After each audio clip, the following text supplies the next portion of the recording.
HCB-TV. I'm Lisbet Marquez. We're so glad you can join us.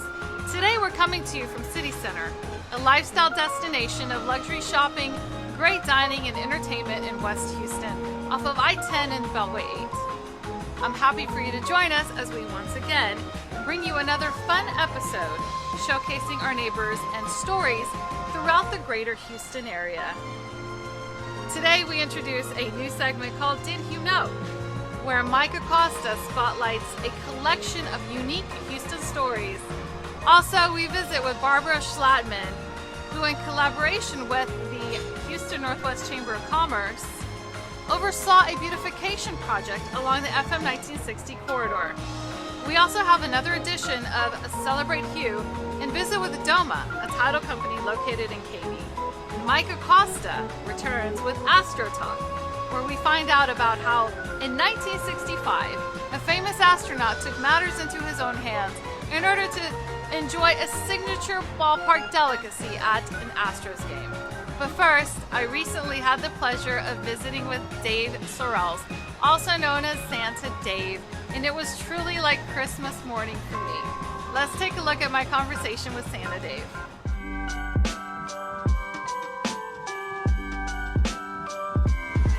Thank you for watching this episode of Houston City. Liz, Wait. look. No, look. How you doing? Oh my, Mike, did you know that Santa Claus was here? Mike. No. This is very He empathetic. doesn't need any toys, Santa. He's on the bad list. Is he? Yes. You know that sometimes when they say that, it's the person that's pointing the finger. No. Remember, it's like I'm on the good one, there's three Santa. back at you. Can I get a Batman? No, don't listen to him. I need a Batman. He's on the naughty list, Santa. Let's talk, you and I. Come on. I have all these things that I want, Santa, that I want for Christmas. Santa, I am so happy to be here with you. I can't believe this. I am speaking to Santa Claus in person. This is so exciting. I have so many questions for you. Who is your favorite reindeer?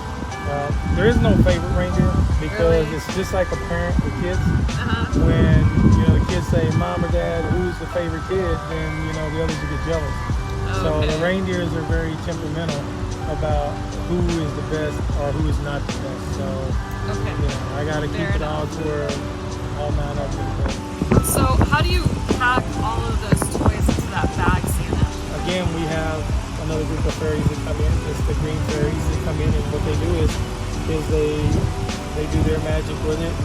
The bag is, you think, is endless from what all they put in there, but obviously we got to go around the world, Yeah. so we can't keep making stops back to the North Pole, so we have to get them all in there. Okay, fair enough. And what kind of snacks do you bring with you on this around the world trip? Normally, I try to touch it, but this Claus always tries to make sure that I got something healthy in there. That way, I can keep my energy up and everything. So there's this little girl in West Houston that wants to know, when she goes to her grandma's house, how can you find her? Well, we have a team of elves that make sure that they keep a track of all the kids and where they're going to be at.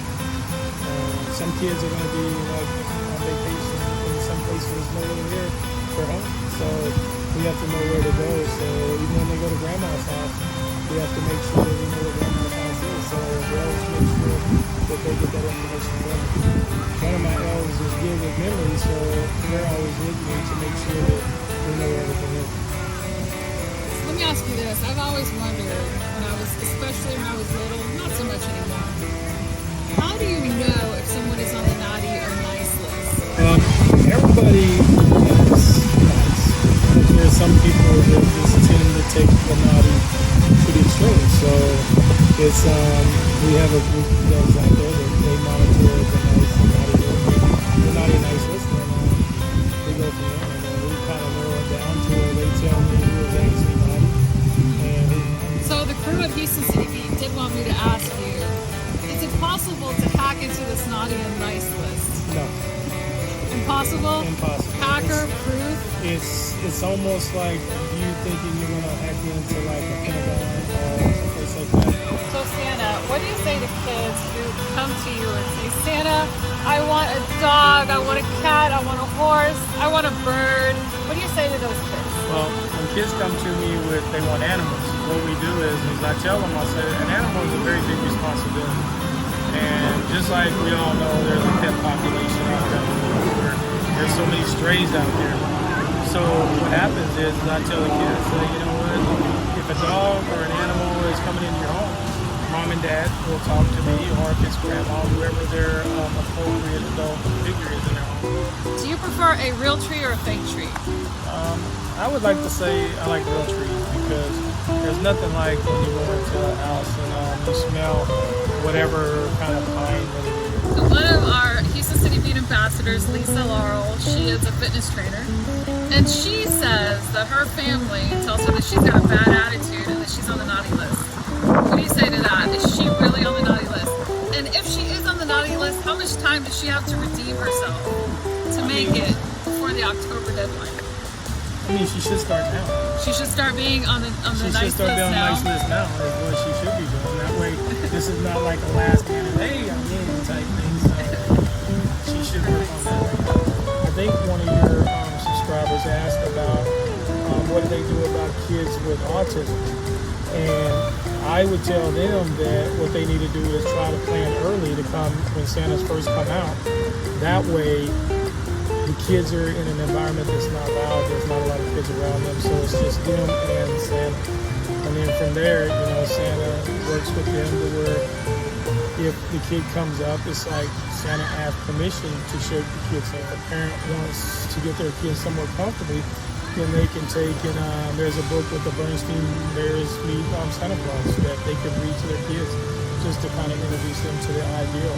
Show them pictures of Santa Claus on a set so they kind of know what they're going to. And that was a question from Nicole Cruz on the Houston City Beat Facebook group.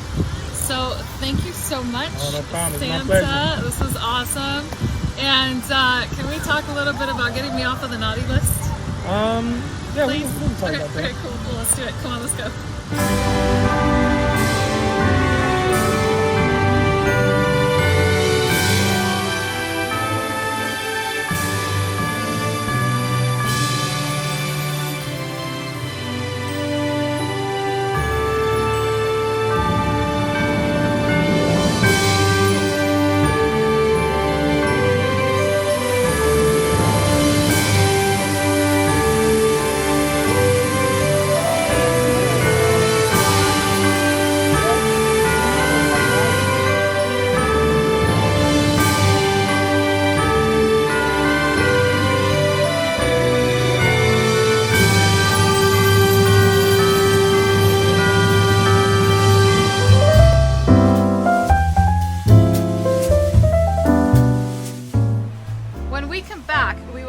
Our first edition of Did You Know?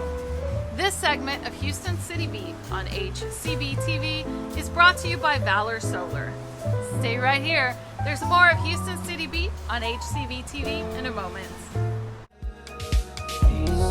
Millions of Houstonians are faced with a similar problem every month. It's called their utility bill, and it's hammering their pocketbook. Delivery fees are through the roof. Inflated costs, well, they're not going anywhere. At Valor Solar, though, we provide a solution. That solution is going to give you peace of mind knowing that you're fixing the cost of your energy for the rest of your life. At Valor, we're here to educate you on what you need to know about the solar industry and not just what you want to hear.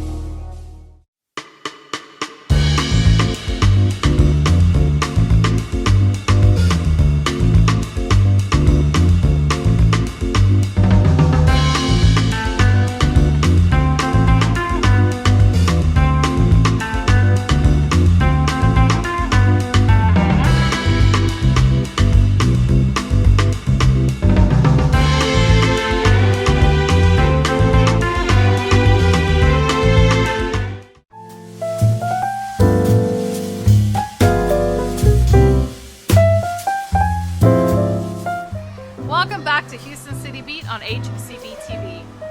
Our great city has been around since 1836, and it's full of great stories and historical facts. In this first edition of Did You Know, Mike Acosta tells us about the tallest skyscraper that was never built in downtown Houston. Let's take a look.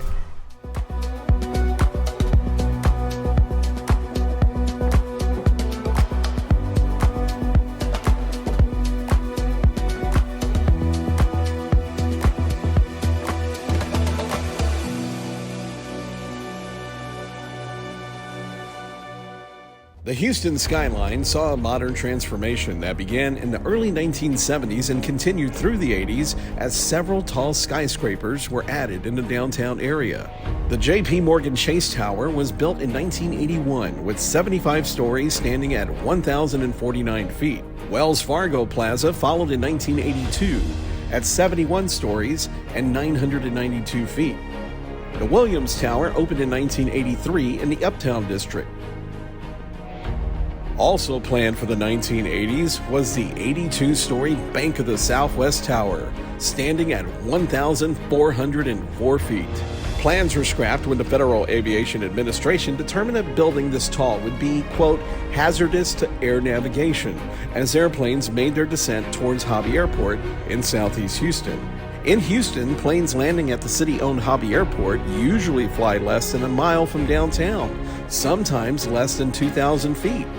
The city of Houston purchased Hobby Airport in 1937, long before downtown had several tall skyscrapers.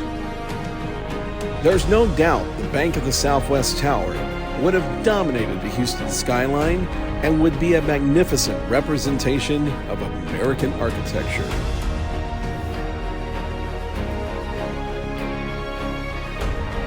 For Houston City Beat, I'm Mike Acosta. Thanks for watching.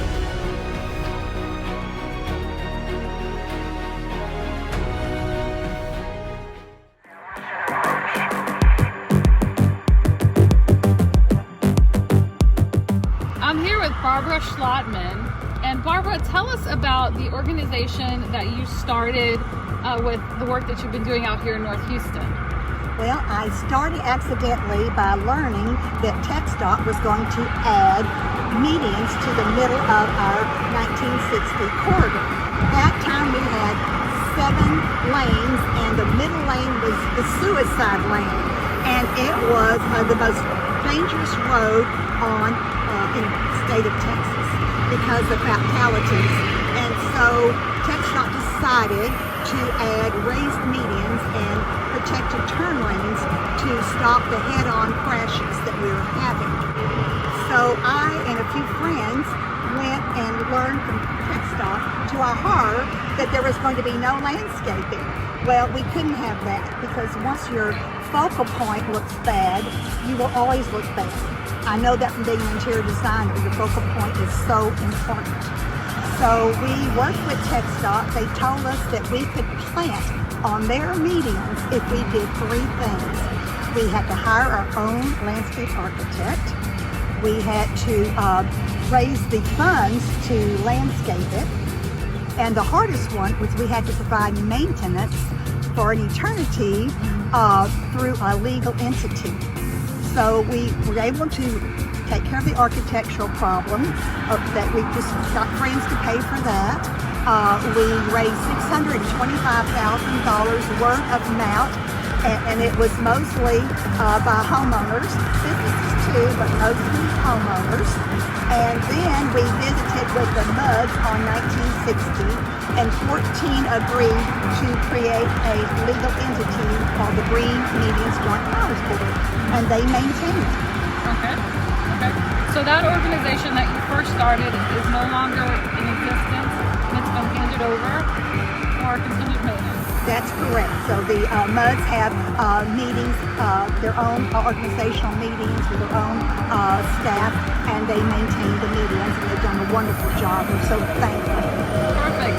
So tell us, Barbara, about your philosophy about community involvement, and how can people in Houston become more involved and help their communities prosper? I think the main thing is to start with what seems important to you. What do you have a passion for? Do you care about beautification? Do you care about your hospital in your area? Or your chamber, your art museum, your performing arts? What do you care about? Because you have to have a passion. And then find like-minded people that you can work with. and you can create your own entity, your own volunteer group. We've done that so many times in our area, and our 1960 area is truly a community of people. We know each other, we party together, we laugh together, we have a good time together, we raise funds together, we have fun raising funds. We just had an event last night, we've got another one tonight, and so we never sit, and it's a great camaraderie of people. So I hope many of you other people who are viewers will come and move out here and start your businesses out here and join us. But we have a lot of fun raising funds, and there's so many good causes really all over our wonderful town. So I think people could look at that and try to come up with something and get friends to join us. Thank you, Barbara, and this is Lisbet Marquez, Houston City Beat, and thank you for your time. Thank you so much.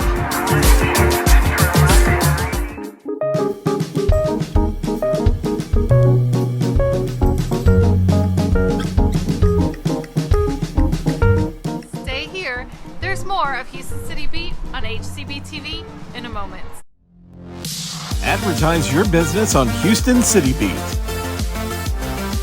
Houston City Beat episodes are the flagship of HCB-TV and showcase the people, sights, and stories from America's fourth largest city. Your brand is promoted with 30 and 60-second video commercials and title sponsorships. With HCB Podcasts, spotlight your business with live drop-ins, more title sponsors, and commercials that are programmed into Houston City Beat promoted podcasts. Or place your ad on any one of our various HCB press sections of HoustonCityBeat.com. And our entry-level partnerships place your business logo on Houston City Beat's social media posts. We collaborate to be Houston strong. Together we have the pulse of one. And there's just something about that beat. Houston City Beat. My name is Dave Sorrels. I'm a Santa Claus portrayal artist. I'm here to spread joy and happiness to people throughout the world. I am an ambassador and got the beat on HoustonCityBeat.com. Welcome back to Houston City Beat on HCB-TV. On today's Celebrate HOU, I visit with Brandye Foster, who oversees business development for Doma, a title company in Katy. Let's see what Brandye had to say.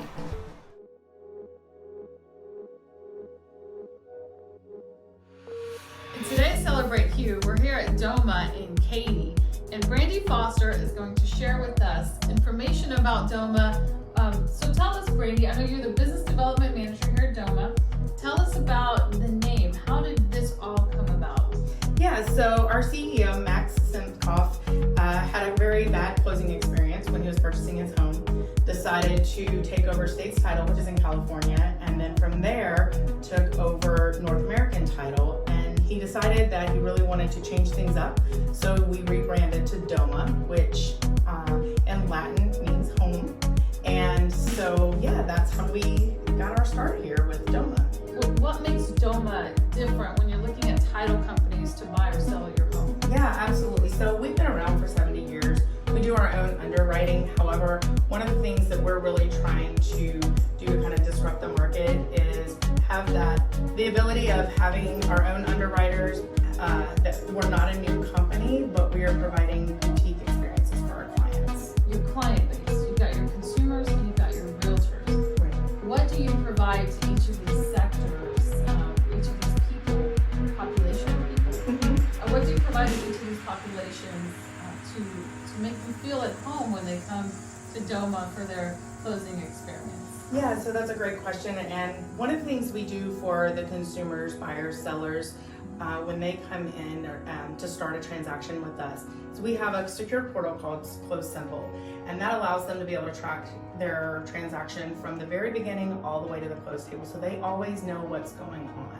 And for our realtors, what we like to do is provide trainings, resources, tools. We have a lot of great different tools that we can provide to our realtors to make sure that they're getting what they need in their business, because ultimately that's our goal, is to help our realtors grow their business.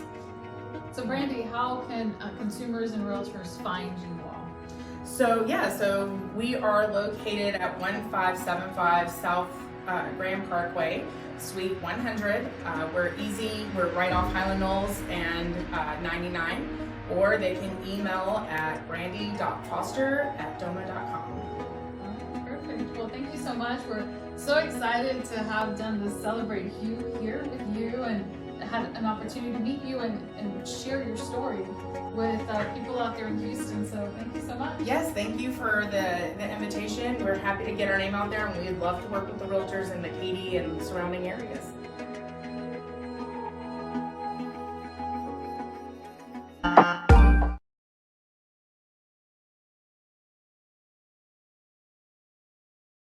Buying your home furniture and decor from Furniture Experience is buying peace of mind. Discover beautiful styles, colors, and fabrics at budget-friendly prices. You'll find classic to modern designs at prices you can afford. And you'll have the customer service that exceeds expectations. Visit our showroom at 152 Cypress Creek Parkway in Houston. Experience the difference at Furniture Experience.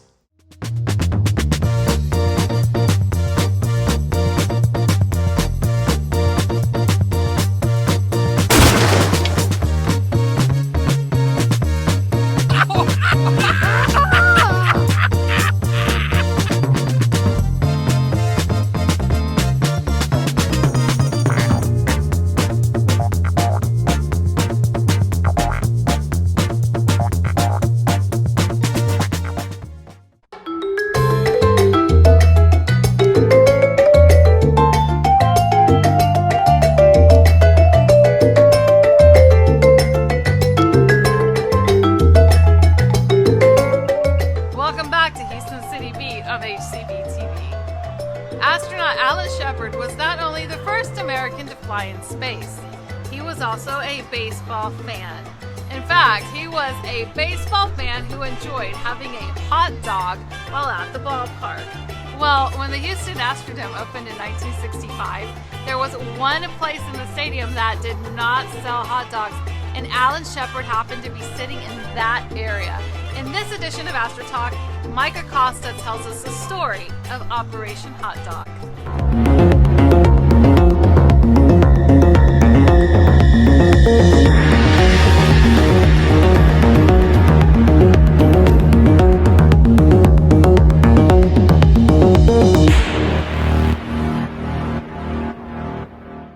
Hot dogs have been a staple at baseball games since, well, forever. Some say it was the 1870s or 1880s. Other legends trace the arrival of the hot dog to when concessionaire Harry M. Stevens began selling them as Red Hots in the early 1900s. Since then, it's probably safe to say that tens of millions of hot dogs have been consumed at ballparks across America. We've even seen hot dog-o-meters on Dollar Dog Night. Now, when the Astrodome opened in 1965, it truly revolutionized the stadium experience. Cushioned theater seats, an exploding electronic scoreboard, air conditioning, the world's first skyboxes, and high-end dining experiences headlined a new era of glitz and glamour in the world's first dome stadium. The original skybox level featured 53 fully furnished suites, complete with a bar, closed-circuit TV, wait service, stadium seats, and private restrooms. You know, the standard that we all expect in stadiums today. But you have to imagine what this was like in 1965 when all of it was brand new. The NASA manned space program was now based in Houston, and the city was one of the fastest growing in the United States. Astronauts were like rock stars, and they trained and lived in Houston, just like today. And yes, a lot of them liked baseball, and most of them probably enjoyed having a hot dog at the game. Take Alan Shepard, for example, who became the first American astronaut to fly in space just 4 years prior to the Astrodome opening. Shepard had visited the Dome Stadium construction site and had even been consulted by Judge Roy Hoffines when the Houston Colt 45s were trying to decide on Astros or Stars as the new team name for 1965.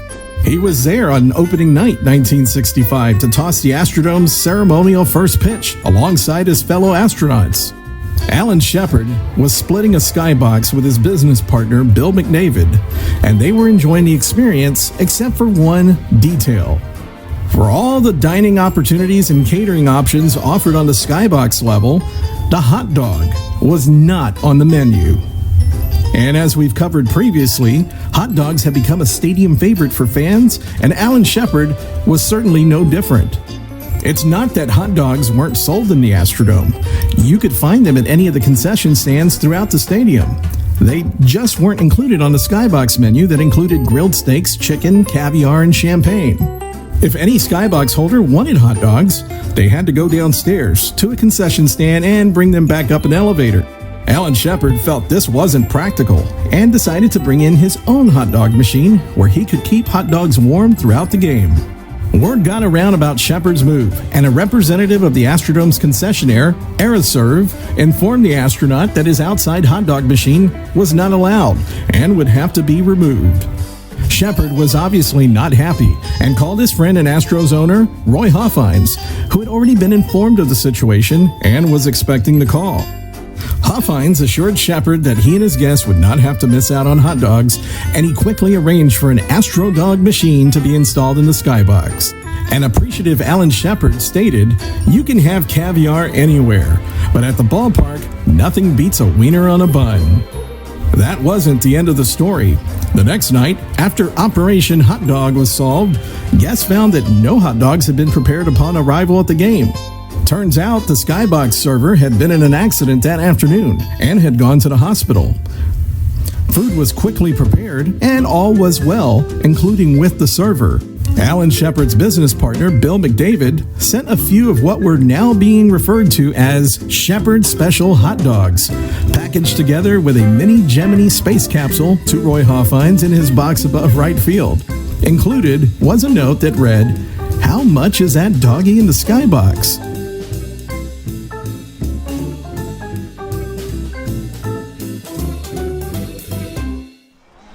Wow, I suddenly feel like eating a hot dog.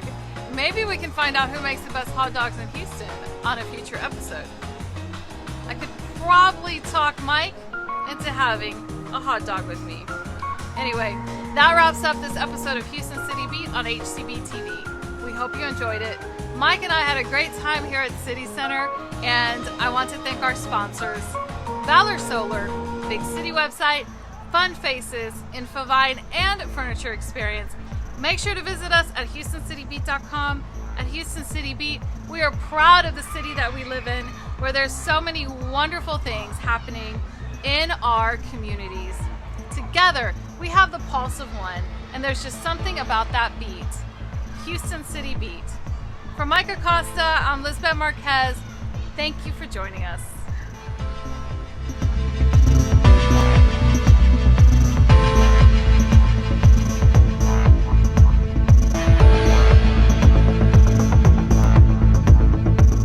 Astronaut Alan Shepard was not only the first American to fly in space, he was also a baseball fan.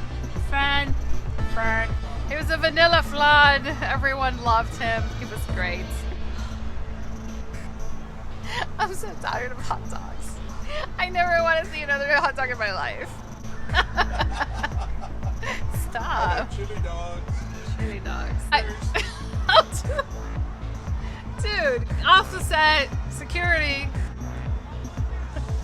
Wow.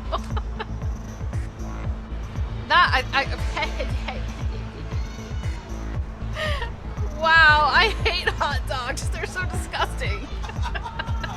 Is that better? I would never eat a hot dog.